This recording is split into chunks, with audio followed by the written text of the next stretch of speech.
안녕하세요. 사동사동입니다. 2016년 7월 한 독일 소년이 몰타로 여행을 떠났습니다. 하지만 그는 돌아오지 못했습니다. 장기가 사라진 채 발견된 시신, 사라진 소지품들, 침묵하는 당국. 무슨 일이 있었던 걸까요? 독일 브레멘 출신의 17세 소년 마이크 만스올트는 여름방학을 맞아 몰타로 여행을 떠납니다. 마이크는 몰타의 아름다운 자연을 자전거와 함께 즐기기 위해 현지에서 자전거를 대여하여 해안 절벽을 따라 달릴 계획이었습니다.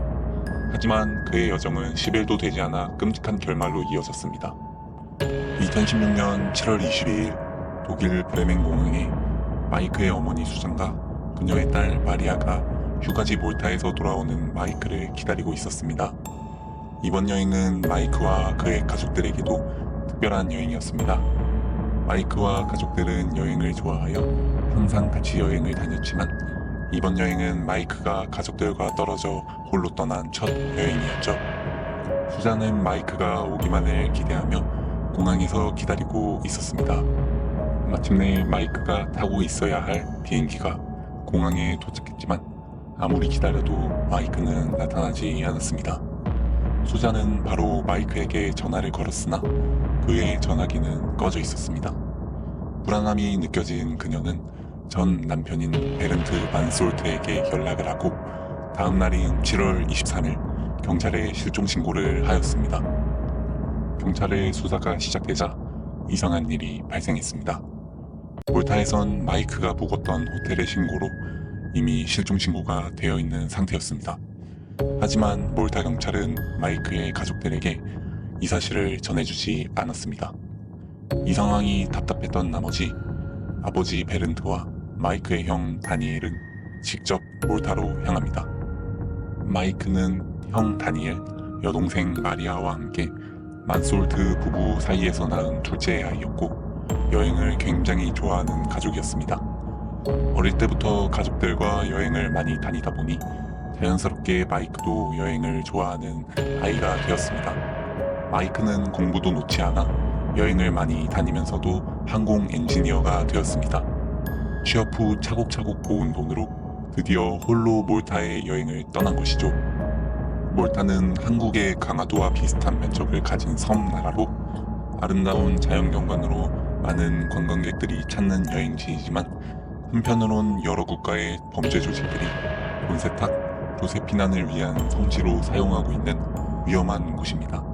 그럼에도 마이크가 몰타로 여행을 떠난 이유는 그의 여자친구가 몰타에서 어학연수를 하고 있었기 때문이었습니다. 여자친구도 만나고 여행도 할 겸 몰타로 떠난 마이크는 7월 8일 몰타에 있는 호텔에 숙박하게 됩니다. 여자친구와 일주일간 같이 보내며 즐겁게 지냈고 여자친구는 7월 17일 예정대로 독일로 돌아갔으나 마이크는 일주일 정도 더 몰타에 머물며 여행하기로 합니다. 이에 대해 마이크는 가족들에게 7월 22일에 귀국하겠다 했고 여자친구가 떠난 그 다음 날인 7월 18일 오전 호텔에서 나와 자전거를 빌린 후 고프로 카메라를 장착하고 여행을 시작하였습니다. 그는 여행하기 전에 여자친구에게 자전거로 여행하겠다고 메시지를 보냈지만 이게 그의 마지막 메시지가 되어버렸습니다. 결국 마이크는 가족들에게 말한 7월 22일에 돌아가겠다는 약속을 지키지 못하게 되었습니다.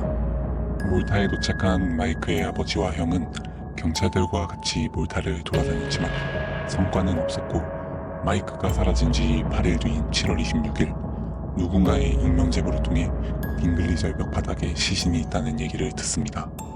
딩글리 절벽은 섬에서 가장 높은 절벽으로 몰타에 인기 많은 여러 관광지 중 하나입니다. 경찰이 즉시 출동하여 시신의 신원을 확인하였고 시신이 마이크임을 확인하였습니다. 마이크의 아버지와 형은 절망감에 빠져 마이크의 시신이 수습되는 상황을 지켜볼 수밖에 없었습니다. DNA 확인 결과 마이크의 시신이 맞았고 몰타 경찰은 그가 절벽 근처에서 자전거를 타다가 추락한 것으로 결론을 내리고 가족들에게 통보하였습니다. 그러나 마이크의 아버지는 이런 사실을 받아들일 수 없었고 아들의 죽음에 의문점이 커져갔습니다. 수상한 점은 한둘이 아니었습니다. 마이크는 평소에도 사진을 찍는 것을 좋아하여 항상 카메라를 소지했고 자전거에도 고프로 카메라를 장착하고 있었으며 당시 마이크가 여행하며 들고 다니던 지갑, 배낭, 신발 등 그의 소지품은 어디서도 찾아볼 수 없었습니다. 또한 마이크의 아버지가 시신이 있는 영안실에 방문하였을 때 무검하였던 직원 중 한 명이 시신의 추락으로 인한 뼈의 골절이 전혀 없다. 추락했지만 외상 흔적이 없다는 얘기를 하기도 하였습니다. 이상함을 느낀 마이크의 아버지는 사고가 난 지역 주변 주민들에게 이러한 사실들을 얘기하며 알고 있는 게 있냐 물었지만 주민들은 마치 말을 아껴야 하는 것처럼 모르쇠 하였고 그는 아무런 사실도 알아낼 수 없었습니다. 이러한 끊임없는 의혹에도 몰타 당국은 추락사가 맞다고 주장하였고 마이크의 아버지는 아무것도 할 수 없었습니다. 결국 8월 17일 마이크의 아버지는 시신과 함께 독일로 돌아와 장례를 준비합니다. 이때 장례를 준비하던 장의사가 정말 충격적인 말을 합니다. 아드님의 시신이 이상합니다. 마이크의 시신이 나이에 비해 너무나도 가벼움에 이상함을 느낀 장의사가 시신을 확인하자 시신에는 뇌, 심장, 폐, 위, 간, 췌장 등 많은 장기가 사라져 있었습니다. 심지어 남아있는 장기들도 일부 손상된 흔적이 발견된 것입니다. 당시 시신의 무게는 건장한 남성이라고 믿기 어려운 16kg에 불과했습니다. 이 얘기를 들은 마이크의 아버지는 격분하여 몰타 당국에 아들의 장기를 돌려달라고 합니다. 하지만 몰타 당국은 첫 부검 때부터 이미 장기는 없었다. 절벽에 시신이 방치되어 있던 동안 장기는 설치류들이 먹었고 뇌는 햇빛에 녹은 것이라며 이상한 주장을 했습니다. 이 주장은 마이크의 아버지가 몰타에 있던 동안 전혀 듣지 못했던 사실이고 사건을 지켜보던 독일에서도 심각성을 느끼고 재수사를 진행했습니다. 가족들과 독일 당국의 많은 노력에도 불구하고 시간이 많이 지나 결정적인 증거는 찾지 못한 채 여러 추측만 많아져 갔습니다.